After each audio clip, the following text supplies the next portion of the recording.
Cordial saludo, estimado tutor y compañeros. Soy Santiago Saavedra Mejía, del curso Fundamentos de Programación, y a continuación les presentaré uno de los ejercicios del paso 5, laboratorio virtual, de las unidades 2 y 3.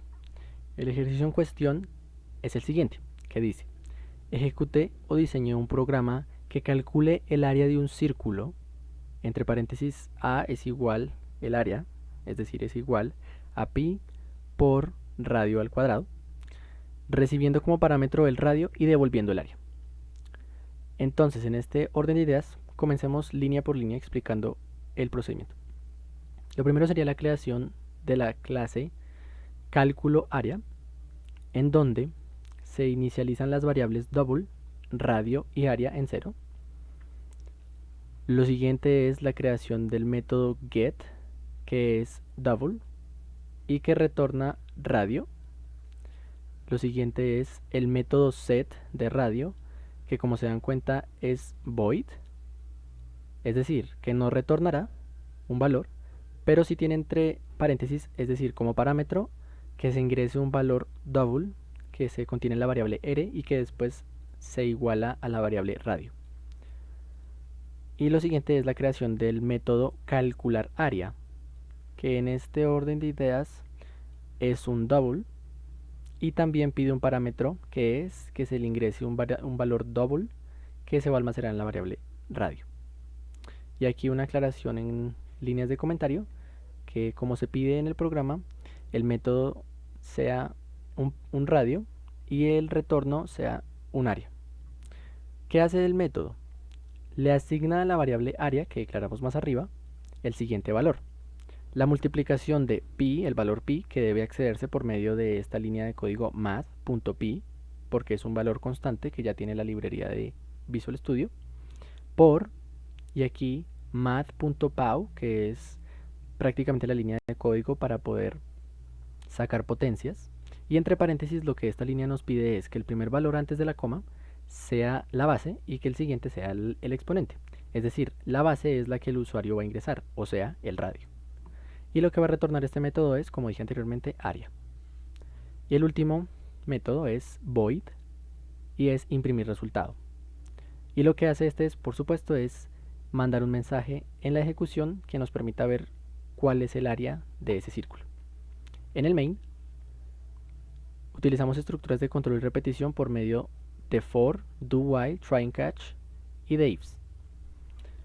En este caso lo que empezamos haciendo es declarando las variables radio, que es lo que va a utilizar o ingresar el usuario, y la variable bool de validación, que más adelante veremos para qué es.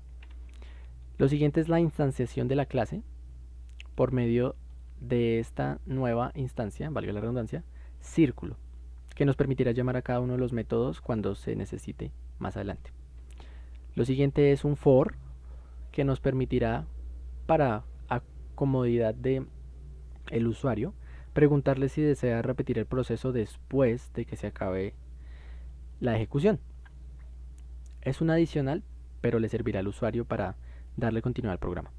Lo siguiente es un do while, que tiene por condición que si la booleana validación es falsa, debe realizar y seguir realizando lo que está en el do, que en este caso es un try and catch.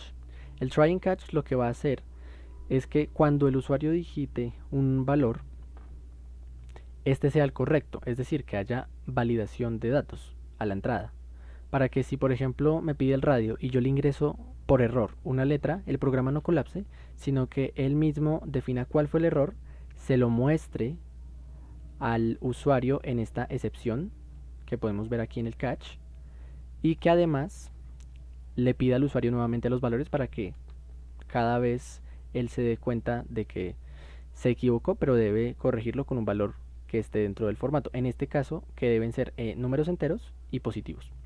Para eso entonces declaramos o le asignamos el valor a radio que se ingrese por consola, y con un if definimos si radio es mayor que 0, es decir, si es positivo, entonces que utilice llamando al método set y que defina radio, y que además le dé a la booleana el valor de true para que salga del while. De lo contrario, lo que debe hacer, tanto en el else, por si no es positivo, como en el catch, es que defina que los valores, o le muestra al usuario que los valores no son correctos, y que además le dé a la variable booleana validación el valor de false para que vuelva a iniciar el while.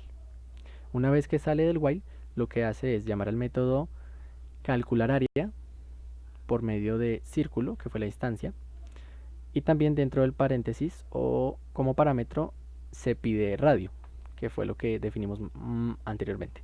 Y luego, por último, imprime el resultado por medio del método imprimir resultado. Como adicional, y lo que mencionaba con el for, estas líneas de código nos permitirán repetir el bucle en caso de que el usuario quiera continuar realizando otro cálculo por medio de i, que fue la variable que aquí declaramos en el for. El usuario entonces, si le da que sí, la variable se va a ir restando para que vuelva a iniciar. Vamos a ver cómo queda en la ejecución del programa. Entonces, nos indica, digita el radio del círculo y entre paréntesis la aclaración, que sea positivo. Pero digamos que por error yo ingresé una cadena de texto. El try and catch automáticamente me dice no son valores válidos, por lo tanto me pide de nuevo que ingrese los valores. Digamos que en este caso me equivoqué e ingresé un valor negativo. Repite lo mismo. Me dice los valores deben ser numéricos positivos y vuelve a pedirme los valores. Entonces en este caso ahora sí, ingresemos por ejemplo el 5. Es decir, ahora sí el valor se muestra diciendo el área del círculo de radio 5, que fue el valor que ingresamos, es, y el resultado 78,5398 y bueno, lo demás. Nos dice aquí como la última línea de código, desea calcular el área de otro círculo, si le damos S, o sea que sí, vuelve a repetir todo el proceso. Entonces por lo tanto nos dice otro valor positivo, por ejemplo 2. El área del círculo de radio 2 es 12.56 y en este caso si nosotros no quisiéramos continuar el proceso le podemos dar N, o sea no, para que termine el proceso y así la ejecución finalice. Es así como vamos por terminada la explicación de este ejercicio número 2 del paso 4 y espero que haya sido de su agrado y que les sirva para sus futuras actividades académicas. Muchas gracias.